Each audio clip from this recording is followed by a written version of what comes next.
A halitose, conhecida como mau hálito, é um sintoma causado principalmente por causas multifatoriais na cavidade bucal, como desequilíbrio bacteriano, má higiene dos dentes, presença de matéria orgânica na língua, próteses mal higienizadas e doenças periodontais. Para dar mais detalhes sobre esse assunto, a gente recebe a odontóloga Ilusca Fontes. Ilusca, bom dia, seja bem-vinda aqui ao Rádio Opinião.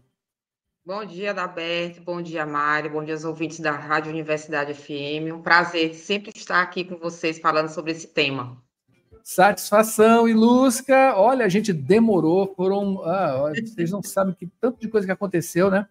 Antes dessa entrevista acontecer de fato hoje. Olha, teve desistência da entrevistada, desistência do entrevistador, teve queda de internet, uma série de coisas, mas enfim, a gente traz com certeza. É porque no mês passado, não é isso, Ilusca? Teve aí a grande movimentação de conscientização sobre a halitose, né? Estamos já em novembro, mas claro que a coisa vale para o ano inteiro, para todo dia, na verdade, né? Enfim, as coisas relacionadas à halitose, que a gente já sabe que tem uma implicação ali psicológica gigantesca também, mas vamos pela parte mais orgânica, digamos assim, né? Do que causa isso? Qual a causa da halitose? A gente teve a campanha esse ano, né, sobre se você tiver mau hálito constante, sinal de um problema de saúde. E essa importância da campanha é justamente para divulgar, porque as pessoas, Adalberto, não falam sobre mau hálito, né? Existe um tabu muito grande. Quem tem mau hálito tem vergonha de perguntar para alguém, e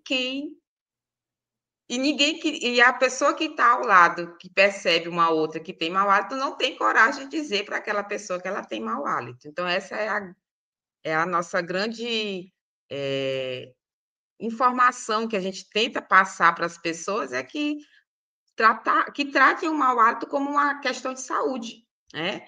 E dizer para as pessoas, a gente fala de tantas coisas, a gente fala de tantas situações, e de halitose é a questão de ficar, né, retraído. A halitose, né, esse ano a gente trouxe essa questão do mau hálito constante como um problema de saúde, justamente porque a halitose matinal, que é normal, é fisiológico, você ir para um churrasco, comer uma vinagrete, ou você comer alguns alimentos aromatizados, isso também implica em halitose, e é uma halitose que ali está relacionada a algum problema instantâneo, algo fisiológico, algo de algum alimento. Mas uma halitose constante pode indicar problema de saúde. Vamos lá. Mais de 90% das causas do mau hálito, elas estão na boca. E aí os outros, Ilusca, a gente tem as questões sistêmicas, né? O diabético, ele pode apresentar mau hálito, que é uma halitose que a gente fala que é uma halitose com cheiro químico, de ar cetônico. Pacientes que têm problema renal crônico, são pacientes que têm um cheiro de amônia na boca, um cheiro de urina, né? Pacientes que têm problema de tireoide, eles têm uma sensação de boca seca. Por quê? Porque há uma diminuição do fluxo salivar.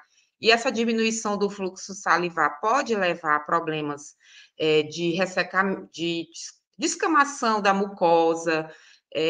Então, essa descamação da mucosa, ela vai aumentar a quantidade de sabor lingual. E nessa questão, ela vai, com certeza, pode dar ali uma questão de uma alteração do hálito. Então, são várias situações que estão extrabucais, né, questões sistêmicas, que também podem levar à alteração do hálito. E isso deve ser realmente muito comentado e divulgado, né?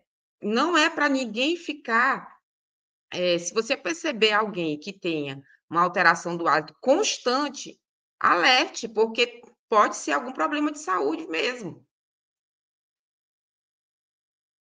Lusca, dentre esses aspectos, né, que causam aí, e que você lembra que a grande maioria não está na boca, né? Aliás, está na boca, né? Na boca, diretamente na isso. boca.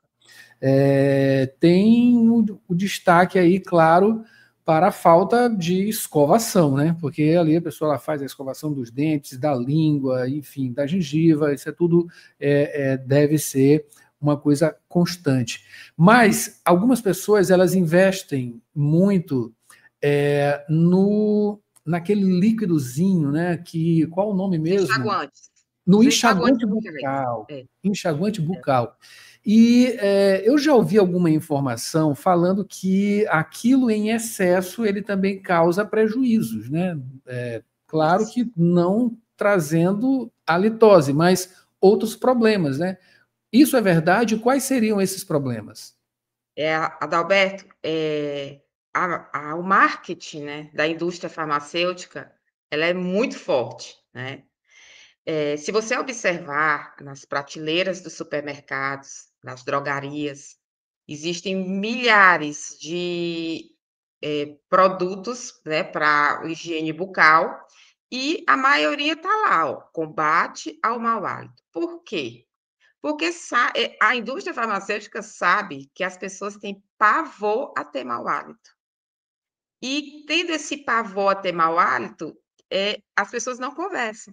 Então, eles lançam esses produtos, as pessoas compram, né? Eles adquirem para combater o mau hálito. Só que muitos desses produtos, além do álcool, né? Não só o álcool, porque as pessoas acham, mas é sem álcool. Não só o álcool também causa uma descamação, ele agride a mucosa da boca. Quando você agride, imagina algo craquelando na boca, algo descamando na boca. Então, aquela descamação, elas são células mortas. Aquelas células mortas, elas vão se depositar ali no dorso da língua, formando essa burra. E as proteínas, e as bactérias que causam mau hálito, elas são proteolíticas, elas gostam de proteína. E essas células mortas, elas são proteínas, elas vão causar. Aí as bactérias vão lá e provocam a liberação dos enxofres, né? Dos gases de enxofre. Então, esses colutórios, esses enxaguantes, eles não devem ser usados aleatoriamente. Eles devem ser utilizados quando bem indicados pelo profissional. Assim como também os cremes dentais. Tem cremes dentais que também provocam alteração, dependendo de cada pessoa, né, da sensibilidade, elas também podem provocar uma descamação da mucosa, né? Elas agridem a mucosa da boca. Associado a, aos maus hábitos de pouca ingesta de água, porque você vai ocorrer o quê? Uma diminuição do fluxo salivar. Isso tudo associado dá um blend que pode alterar mais ainda a alteração do hálito. E, Lusca, qual seria então a melhor opção, digamos assim, de creme dental? Ou então a periodicidade, digamos, do líquido, né? Do enxaguante bucal? Olha, isso vai depender muito de cada paciente, né? E a indicação deve ser partir do profissional. Mas, assim, eu gosto muito dos cremes dentais que não contenham lauril sulfato de sódio. É um nome tão grande, né, Adalberto, para a gente ficar falando aqui.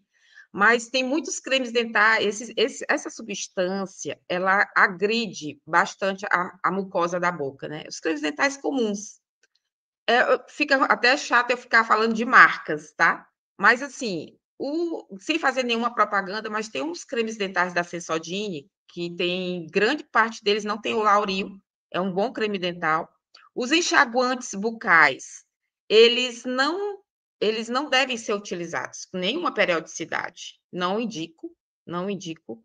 A não ser quando o profissional indica, tem que ser uma coisa, algo que tenha a ser relacionado à orientação do profissional. Não há nenhuma necessidade de você usar esses enxaguantes para combater o mau hálito. Vou usar porque mata as bactérias do mau hálito. Elas matam as bactérias as más e as boas também. Então, você passar um bom fio dental, higienizar não só os dentes, mas a língua, limpar a mucosa, fazer um gargarejo com água mesmo, para tentar com a sensação para ter aquela vibração na garganta aqui, você já consegue eliminar muita coisa e manter uma higiene equilibrada. Ok. Então, portanto, sem o líquido, sem o enxaguante bucal, escovação, portanto, aquela tradicional, né, das principais refeições, sempre após essas principais refeições, a escovada, enfim, gargarejo, seria esse Isso. seria essa a receita básica. Adalberto, por incrível que pareça, as pessoas associam o mau hálito à má higiene. Mas a maioria das pessoas que me procuram para tratar de mau hálito, elas estão muito associadas à questão dos hábitos de vida, tá? Eu sempre falo assim, olha, o tratamento das alterações do hálito, elas têm mais a ver com você mudar os seus hábitos de vida e informações boas, informações que realmente funcionem. Porque a gente tem muito pouca informação. Tem pessoas que chegam, que são pessoas que têm formação, que têm uma pessoa bem formada, mas elas não sabem como higienizar a boca de forma correta, né? Então, isso chega muito assim. Vem também a questão dos hábitos. Falta de atividade física, porque hoje a gente sabe que o cortisol diminui o fluxo salivar.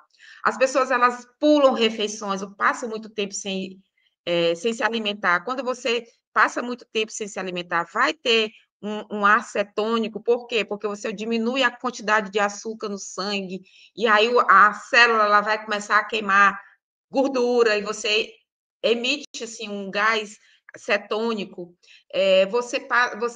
Hoje em dia, a gente usa muito, se alimenta muito de alimentos processados, as pessoas não mastigam.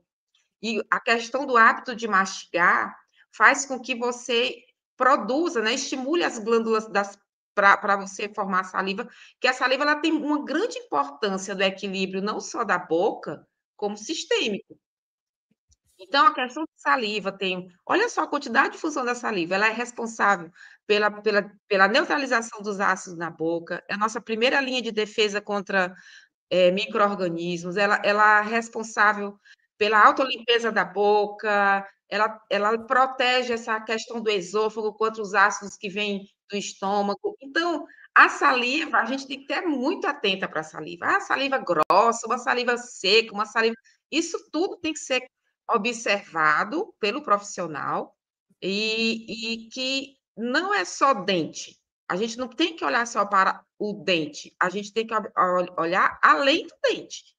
Ali, quando chega para você, é um paciente com histórias, muitas histórias de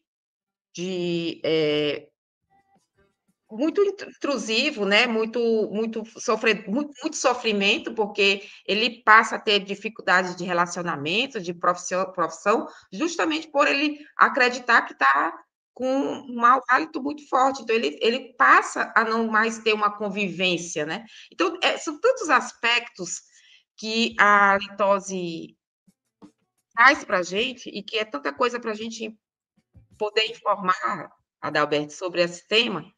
A gente tem que marcar mais vezes. Sim, com certeza. A gente comentar mais das Sem questões dúvida. psicológicas sérias. Uma vez por ano não basta, né, Não, Edu? não basta. A gente tem que ser mais vezes. Tem que ser. Maravilha. Eu conto com você sempre para a gente estar aqui, enfim, diluir mais essas informações, né, que são importantíssimas, com certeza. E beber água, né? Beber água também é muito importante para tudo, né? Olha só a questão da atividade física.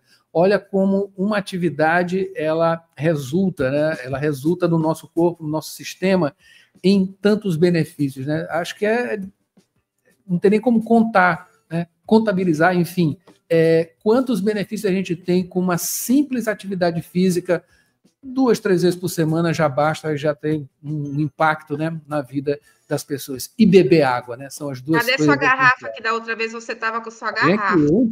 Ah, muito bem. É isso bebendo aí. água o tempo todo aqui, né? A garganta seca, a Quem gente fica fala muito precisa falando aqui, tomar muita água, é apresentando verdade. o jornal, enfim, a gente está aqui aclimatado, digamos assim, né? A gente precisa da água, a gente que fala, trabalha falando, né? Enfim, usa a voz também, já tem uma outra conexão aí com as cordas vocais, enfim, tem outros aspectos, e está tudo em um sistema só, né? Está tudo ligado. E, Lúcia, muito obrigado. Espero você em uma outra oportunidade para a gente falar mais de halitose e outros aspectos relacionados a isso. Tá? Muito obrigado e um bom dia. Eu que agradeço. Estou à disposição sempre. Um abraço. Maravilha. Um forte abraço. E esse foi o Jornal Rádio Universidade desta terça-feira, uma produção do Núcleo de Jornalismo da 106. Eu e Mara Nogueira aqui com você. Agora, Mara Nogueira assume e leva em frente aqui o Sessão das 8. Muita música boa, antes em Rádio Ciência e muita informação em ciência aqui para você. A gente volta amanhã com mais Jornal Rádio Universidade. Até lá.